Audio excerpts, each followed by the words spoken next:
मागच्या 10-12 वर्षात आपल्या देशात जे राजकारण चालू आहे, जी पॉलिटिक्स चालू आहे, त्याच्यामुळे आपलं काय नुकसान होते हे आज आपल्याला समजते. 10-12 वर्षापासून देशात नुसतं हिंदू मुसलमान हिंदू मुसलमान हिंदू मुसलमान चालू आहे. याच्यानी हे करता काय, याच्यानी हे आपल्याला कुठं ना कुठं मॅनिप्युलेट करताय. आपण ऍज अ सिटीजन विचार करणं बंद केलेले. आपण हिंदू किंवा मुसलमान आहे या पर्स्पेक्टिव्हने आपण विचार करतोय. त्यांना पण हेच पाहिजे, त्यांना डिवाइड करायचं आहे. कारण की जेव्हा तुम्ही स्वतःचा हिंदू म्हणून विचार करसाल, स्वतःचा तुम्ही मुसलमान म्हणून विचार करसाल, तेव्हा तुम्ही फक्त धार्मिक विषयांचाच विचार करसाल. तुम्ही एम्प्लॉयमेंटचा विचार नाही करणार, तुम्ही एज्युकेशनचा विचार नाही करणार, तुम्ही जॉब्स महागाई याचा विचार नाही करणार. तर हे लोक 10 वर्षात त्या गोष्टीत सक्सेसफुल झालेले आहे. पण आता तुम्ही सगळे लोक इथं जमलेले आहेत, ही आपल्या सगळ्यांची जिम्मेदारी आहे की या देशात याच्या पुढे हिंदू मुस्लिमची राजनीती नाही चालणार. हिंदू मुस्लिम की राजनीति नहीं चलेगी, नहीं चलेगी, नहीं चलेगी. हिंदू मुस्लिम की राजनीति, हिंदू मुस्लिम की राजनीति नहीं चलेगी, नहीं चलेगी. हिंदू मुस्लिम की राजनीति नहीं चलेगी, नहीं चलेगी. कुठे ना कुठे आपण विचार केला पाहिजे, या हिंदू मुस्लिमच्या राजनीतीने राजकारणाने आपल्याला दिलं काय. आज देशात 40 वर्षात सगळ्यात जास्त अनएम्प्लॉयमेंट आहे. कशामुळं? कारण की नुसतं हिंदू मुस्लिम मध्ये अडकून ठेवले, फसून ठेवले आपल्याला. काय चालू आहे आपल्या देशात? हिंदू मुस्लिम चालू आहे, त्याच्यात आपल्याला भेटतं काय असतं? खड्डे भेटतायत.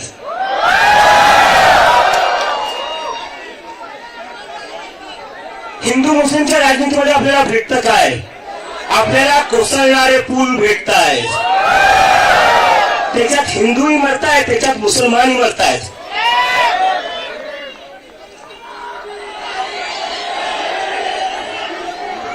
सगळं जग एआय मध्ये पुढे चाललंय, सेमी कंडक्टर मध्ये पुढे चाललंय, क्लीन एनर्जी मध्ये पुढे चाललंय. आणि आपण काय करतोय? हिंदू मुस्लिम धार्मिक ध्रुवीकरण.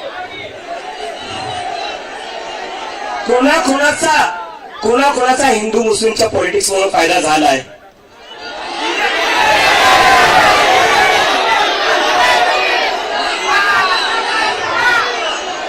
रंगाबिल्ला. तर फक्त आता इथं घोषणा देऊन चालणार नाही. मला तुमच्या सगळ्यांकडून कमिटमेंट पाहिजे. यानंतर कोणीही हिंदू मुस्लिमच्या पॉलिटिक्स मध्ये अजिबात एंगेज करणार नाही.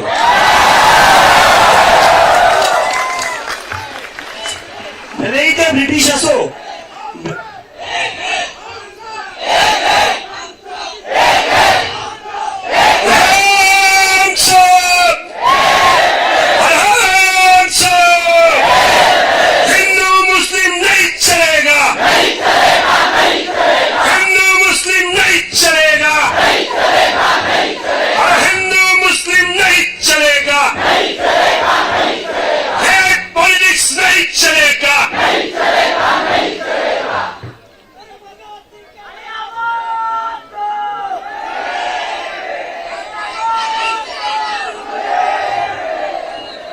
आता मी येतोय का?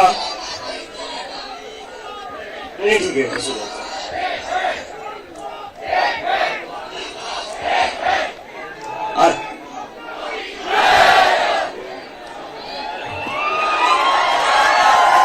जंतर मंतरला आम्ही जेव्हा प्रदर्शन केले तेव्हा आम्ही सांगितलं होतं, धर्मेंद्र प्रधानजी रिक्वेस्ट करतोय, विनंती करतोय, राजीनामा द्या. जर तुम्ही राजीनामा नाही दिला तर पुण्यातले आज एवढे जिथं लोक बसलेले ते सगळे दिल्लीला 20 तारखेला येतील. कोण कोण दिल्लीला 20 तारखेला हात वरती करा. चलो दिल्ली, चलो दिल्ली, चलो दिल्ली, चलो दिल्ली. धर्मेंद्र प्रधान राजीनामा द्या. चलो दिल्ली, चलो दिल्ली. आणि या आंदोलनाची, देशव्यापी आंदोलनाची सुरुवात मी पुण्यातून केली आहे, कारण मी स्वतः पुण्यातून शिकलेलो आहे. ज्या युनिव्हर्सिटीमधून मी विविध चक्रा मारलेल्या आहेत, तिथं मित्रांना भेटायला आलेलो. तर मला कोणी विचारलं आज सकाळी पुणेच का? अरे म्हणलं पुणे माझं होम ग्राउंड आहे. मला म्हणत होते दिल्ली जशी गर्दी झाली तशी पुण्यात होईल का? म्हणलं जर माझ्या होम ग्राउंडवर गर्दी नाही होणार तर कुठं होणार? Punekar with you, Punekar with you, Punekar with you.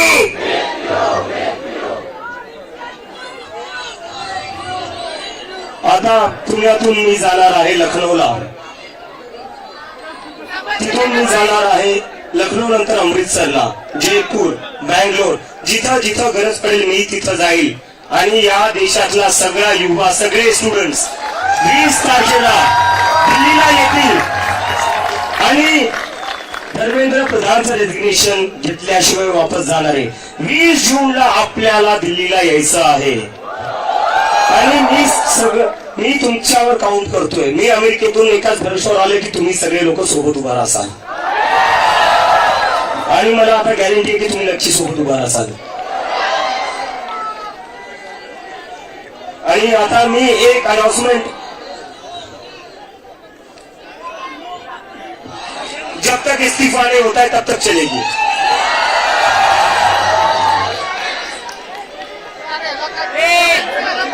एक मिनिट इथं अल्टीमेटम दे दिया है, सैटरडे तक रिजाइन करिए. सैटरडे को रिजाइन नहीं करते हो तो 20 जून को हम सब दिल्ली आ रहे हैं.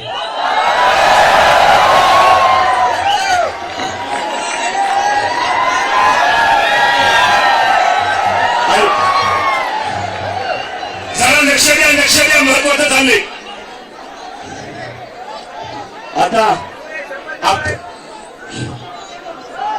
आता मी थोडं मुख्यमंत्री जे आपल्याला बोलले अराजक तत्व आहेत,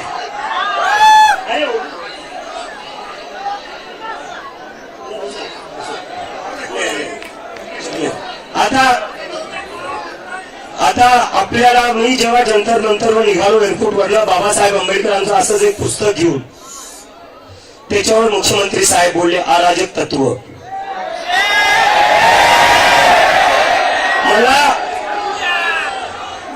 मला मुख्यमंत्री साहेबांना विचारायचं आहे, जे डॉक्टर बाबासाहेब आंबेडकरांना फॉलो करतात ते अराजक आहे का? जे भीमच्या घोषणा देतात ते अराजक आहे का?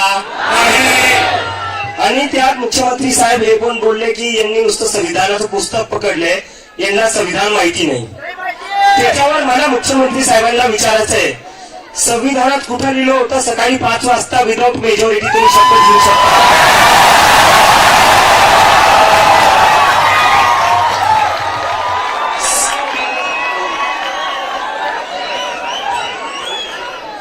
तर मुख्यमंत्री साहेब, आम्ही जय भीमचे नारे देऊ.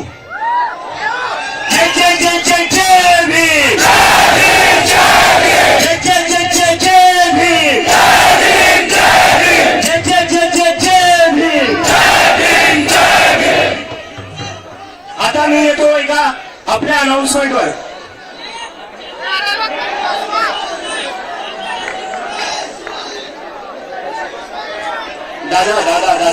दादा प्लीज. आता मी येतो आपल्या महत्वाच्या अनाउन्समेंटवर. काल मी बऱ्याचशा स्टुडंट्सला भेटलो, एमपीएससीच्या स्टुडंट्सला भेटलो, त्यांच्याही खूप तक्रारी आहे या सरकारपासून. त्याच्यावर आम्ही एक 5 पॉइंट अजेंडा, 5 डिमांड ज्या आमचा एक्झाम मॅनिफेस्टो असणार आहे, त्याच्यात आता मी तुम्हाला वाचून दाखवतो त्या डिमांड्स काय असणार आहे. पेपर लीक जेव्हा जेव्हा होईल तेव्हा प्रत्येक स्टुडंटला 10,000 देण्यात यावे. जर एखादी परीक्षा ऐन वेळी कॅन्सल झाली, लीक झाली किंवा पुढे ढकलली गेली तर विद्यार्थ्यांचा ट्रेन, बस, राहण्याचा खर्च आणि मानसिक त्रासाची भरपाई म्हणून सरकारने प्रत्येक विद्यार्थ्याला ताबडतोब 10,000 दिले पाहिजे. परीक्षा रिझल्ट जर एका महिन्यापेक्षा जास्त उशिरा लागला तर प्रत्येक विद्यार्थ्याला रिझल्टला जितके महिने उशीर होईल तितके महिने प्रति महिने 10,000 द्यावं लागतील. तुमचा इलेक्शनचा रिझल्ट एका महिन्यात तुम्ही लावता. तुमचा इलेक्शनचा रिझल्ट तुम्ही एका महिन्यात लावता. इलेक्शनसाठी तुम्ही स्पेशल ट्रेन काढतात. मग या स्टुडंटसाठी तुम्ही स्पेशल ट्रेन काय करत भरतीच्या वेळेस काय नाही करत. आणि दुसरी आता आमची मागणी, दुसरा आमचा मुद्दा, दुसरा आमचा अजेंडा 72 तासाच्या आत बॅकअप डे री एक्झामचं तुम्ही आयोजन केलं पाहिजे. प्रत्येक मोठ्या परीक्षेसाठी आधीपासूनच एक बॅकअप डे ठरला असला पाहिजे. म्हणजे जर परीक्षा कॅन्सल झाली तर पुढच्या 72 तासाच्या आत ती पुन्हा घेता येईल. विद्यार्थ्यांना आठवडे आणि महिने पुन्हा तोच मानसिक ताण सहन करायला लावू नका. तिसरा आमचा मुद्दा, हे जे OSM चालू आहे, ऑनलाईन चेकिंग. स्टुडंट्स आपल्या हाताने पेपर लिहित आहेत. चेक कसे होत आहेत? स्कॅन करून, फोटो काढून. कसं काय होणार आहे ते? तर जर पेपर स्टुडंट्स हाताने लिहित आहेत तर ते पण तुम्हाला फिजिकली चेक करावं लागतील. हे ऑनलाईन चेक करून चालणार नाही. याच्यावर जी धांदली झाली, जे CBSE मध्ये धांदली झाली ती थांबली पाहिजे. आणि आता अजून एक मुद्दा आमचा, लेट होणाऱ्या परीक्षांसाठी वय मर्यादेत सवलत. जर तुम्ही परीक्षा लेट घेताय, तुमच्या परीक्षांचे निकाल लवकर नाही लागत आहे, त्याच्यासाठी कोणत्याही स्टुडंटचा एज लिमिट म्हणून त्याच्या ऑपॉर्च्युनिटीज गेल्या नाही पाहिजे. हे तुमचं फेलियर आहे, स्टुडंटचं नाही. हे सरकारचं फेलियर आहे. सरकारच्या फेलियरमुळे कोणत्याही स्टुडंटचे अटेम्प्ट कमी झाले नाही पाहिजे. आणि दुसरी आता आमची शेवटची एक जी मागणी आहे, परीक्षेच्या 7 दिवसाआधी कम्प्युटर टेस्टचं ऑडिट झालं पाहिजे. कोणाला तुम्ही टेंडर देताय, एका इंडिपेंडेंट बॉडीने ऑडिट केलं पाहिजे. हे नाही की मंत्र्या संत्र्यांच्या मित्रांना किंवा नातेवाईकांना तुम्ही टेंडर देऊन टाकसाल. हे चालणार नाही. तर ह्या आमच्या 5 मोठ्या डिमांड आहे. आणि आता माझा एक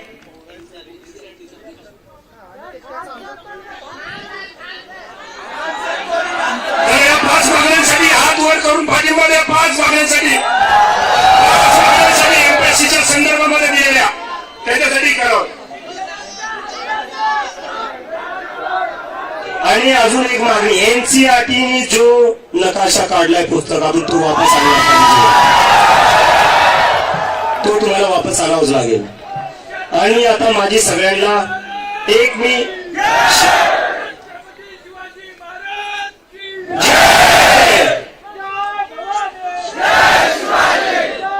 आता मी हे बोलतो की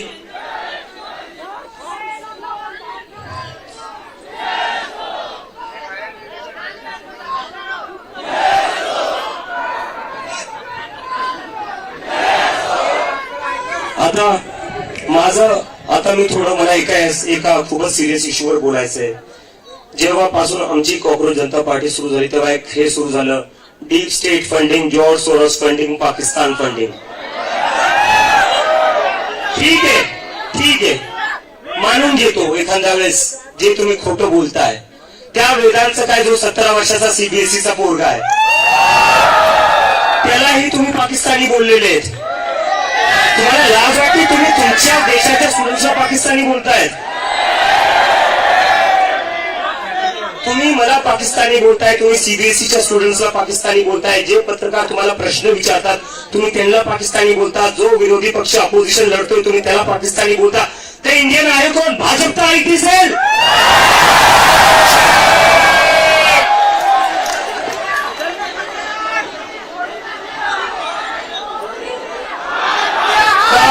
आता आम्ही सांगतोय हे हिंदू मुसलमान आणि पाकिस्तानचं चालणार आहे.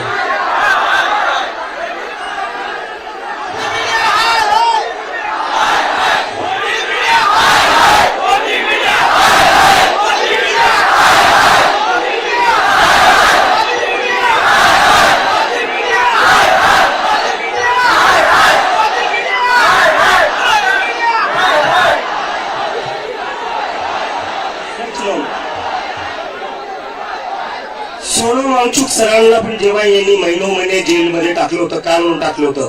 अँटी नॅशनल पाकिस्तान म्हणून जेलमध्ये टाकलं होतं. मी एक म्हणतो मग ठीक आहे, मला जेलमध्ये टाका, इथं जेवढे मुलं मुली बसले सगळ्यांना जेलमध्ये टाका, पण धर्मेंद्र प्रधानचा राजीनामा द्या. आम्ही सगळे जेलमध्ये जायला तयार आहे, पण धर्मेंद्र प्रधानचा राजीनामा घ्या.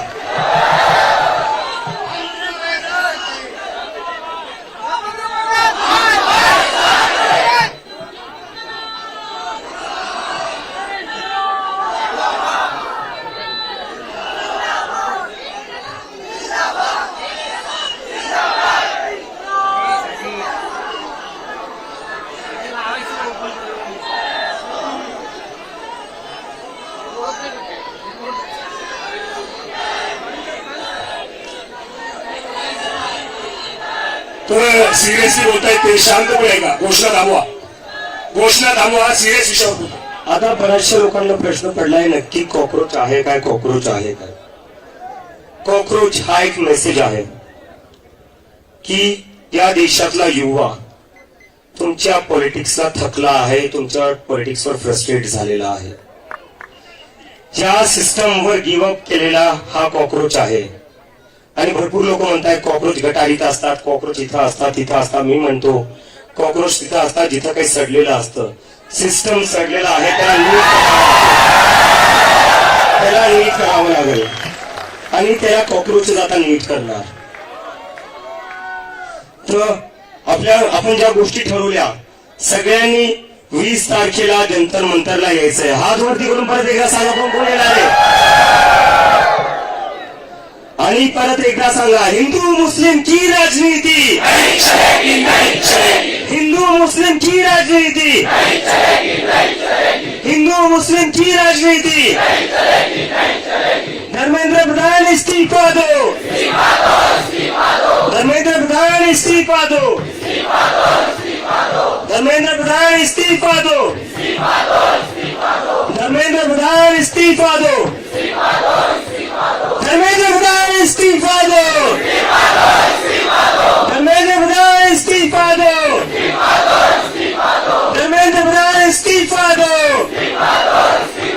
धर्मेंद्र प्रधान इस्तीफा दो, धर्मेंद्र प्रधान इस्तीफा दो, धर्मेंद्र प्रधान इस्तीफा दो.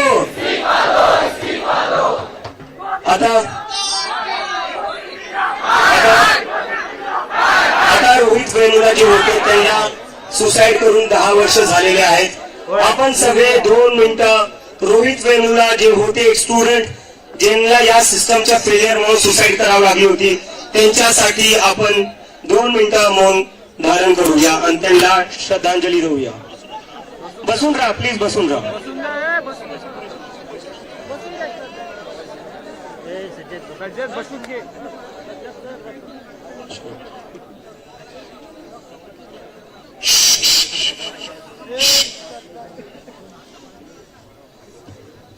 आपण सर्वजण श्रद्धांजलीसाठी शांततेत आहोत.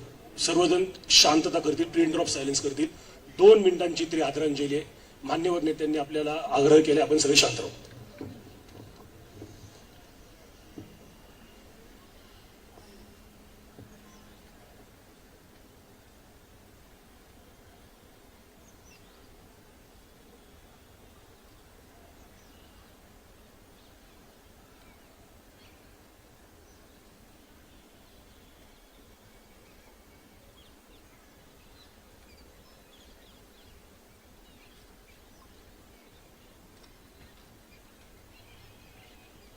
रोहित वेमुला अमर रहे, अमर रहे, अमर रहे. रोहित वेमुला अमर रहे, अमर रहे, अमर रहे. रोहित वेमुला अमर रहे, अमर रहे, अमर रहे. रोहित वेमुला अमर रहे, अमर रहे, अमर रहे. रोहित वेमुला अमर रहे, अमर रहे, अमर रहे. रोहित वेमुला अमर रहे. अमर रहे, अमर रहे. तर मित्रांनो, आज आपण हे आंदोलन इथंच संपवूया शांतीपूर्ण प्रकारे. आणि राष्ट्रगीत आपल्याला करायचंय, सगळ्यांनी उठून एकदा उभा राहावं. आपण राष्ट्रगीत करून आपलं हे आंदोलन संपवूया. अजून स्टुडंट्स आत्महत्या करतायत. मी तरी आज इथे उभा आहे, तुम्ही सगळे इथं बसलेले आहेत. पण त्या आई वडिलांचं काय ज्यांच्या लेकरांनी आत्महत्या केलेली आहे? तुम्हाला आणि मला बरेचसे लोक म्हणतात की जेनझी आंदोलन करतोय, जेनझी आंदोलन